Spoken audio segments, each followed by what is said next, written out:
नमस्कार दोस्तों, हमारे यूट्यूब चैनल में आपका स्वागत है। आज हम आपको एक सुंदर सा ललनवा गीत सुनाएंगे। यह गीत आपको कैसा लगे हमें कमेंट में ज़रूर बताना, और अगर पसंद आए हमारे चैनल को शेयर सब्सक्राइब ज़रूर करना।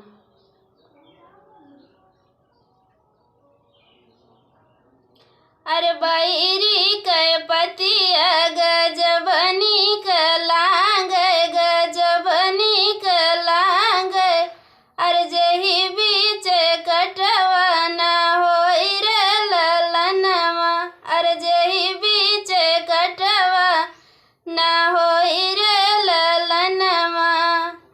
अरे बैरी के पतिया गजबनी कलांग, गजबनी कलांग, अरे जही बीच कटवा न होई रे ललनवा, अरे जही बीच कटवा न होई रे ललनवा। अरे ससुरु कई बोलिया गजबनी कलांग, गजबनी कलांग, अरे जही घर ससुइया न होई रे ललनवा, अरे जही घर ससुइया न होई रे ललनवा।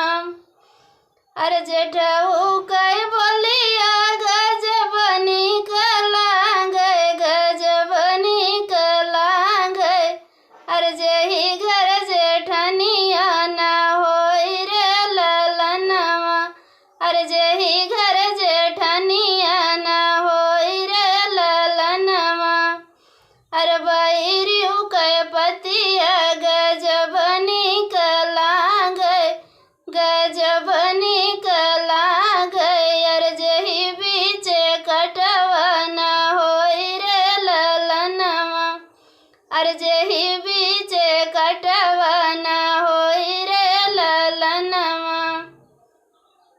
अरे देवरू कई बोलिया गजबनी कलांग, गजबनी कलांग, अरे जही घर देवरनिया न होई रे ललनवा, अरे जही घर देवरनिया न होई रे ललनवा। अरे बैरी